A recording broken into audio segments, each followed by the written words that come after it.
நாட்களுக்கு பைபிடித்து அவரையும் கூப்பிடத்து வருகின்ற முக்கிய பல குதிரைகளை அவர்களை காப்பதற்கு உதவிட்டு கைவிடவும் உணர்கின்ற அவசரம் என்று ஆகப்பட்ட மனித வாழ்க்கை என்ன வாழ்க்கை? மாறி மாளிகை கோயில் ஊற்றி கட்டி வாழ்ந்து குடிசை கட்டி வாழ்ந்து குடிசைகள் இருந்து அவகட்டிய குடிசையை அவனுக்கு இழப்பு ஜாதி மதம் பேதமின்றி நிரந்தரமான ஒரு வீட்டை அறியாத ஒரு வீட்டை பொது வீட்டை கொடுத்திருக்கிறாய் இறைவா. மனிதர்கள் மனிதர்களுக்கு மனிதர்களுக்கு மனிதர்கள் மாறிக்க மனிதன் உள் 4 வகையாக வகுத்து வைத்திருக்கிறார்.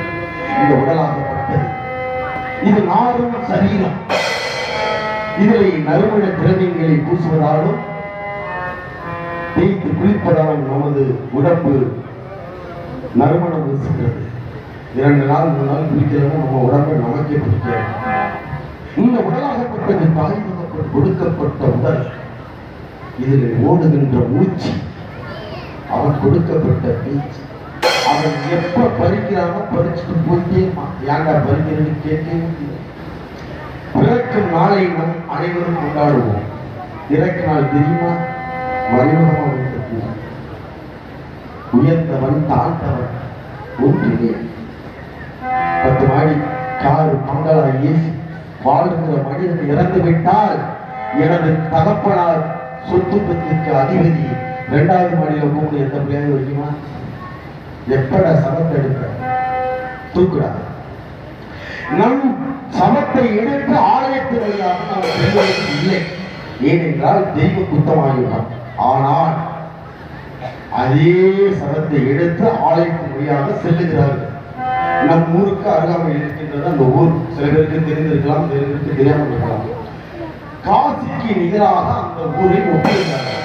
காசிலே 24 மணி நேரமும் பிணங்கள் எரிந்து கொண்டிருக்கின்றது. அதற்கு நிகராக நம் ஊருக்கு அருகாமையில் ஒரு ஊரில் எரிந்து கொண்டே இருக்கின்றது. நான் ஒரு நாள் அந்த மயானத்திற்கு சென்று இரவு 1 மணி வரைக்கும் அங்கு இருந்தேன். பிணங்கள் வந்துகிட்டே இருக்கு. ஆனால் பிணங்களை எடுத்து செல்லும் பொழுது ஒரு அம்மன் சிலை காளி சிலை இருக்கின்றது. அதன் முன்னோக்கி சென்று பின்னோக்கித்தான் தான் நடக்கின்றது. அங்கே பைரவருக்கு ஆலயம் உண்டு, ஹரிச்சந்திரனுக்கும் ஆலயம் உண்டு. அது எந்த ஊர் என்றால் திருச்சிக்கு அருகாமையில் காவிரி தென்கரையில் ஓயாமை ஏரி. பேரே ஓயாமை ஏரி. ஓயாமை எண்ணிக்கை. அங்கே ஒரு பிராமின் மக்கள் அங்கு அர்ச்சனை செய்து கொண்டிருந்தார். நம் சபத்தை அந்த அந்த பின்னோக்கி தருணம் நடக்கின்றது. நமது வலதுகை புறமாக ஆலயம் ஹரிச்சந்திரனுக்கு இருக்கின்றது, பைரவருக்கு இருக்கின்றது. அதனால் நாம் பிறக்கும் பொழுது ஒன்றும் கொண்டு வந்து பூங்குண்டு எடுத்துச் செல்வதை அவளால் நினைத்து பார்க்க வேண்டும். உன்னை வெட்டிடுவேன், கொத்திடுவேன், கொன்றுவேன். என்னை கொண்ட பிறகு அவர் எத்தனை வருஷம் வாழ்ந்தார்? அவருக்கு ஒரு நாள் மரணம் உண்டு. ரப்பு உண்டு என்றால் மரணம் உண்டு. இதற்கு இடையில் எத்தனை ஆர்ப்பாட்டம். எல்லாருக்கும் ஒரு வீட்டை பொதுவி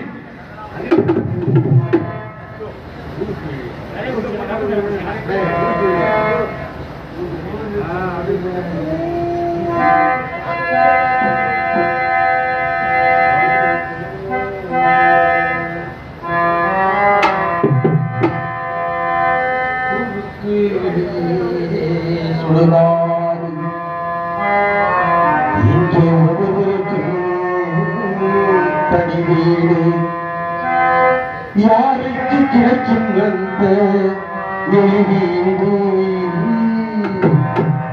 இதுதான் அனைவருக்கும் சமவீடு.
இதுதான்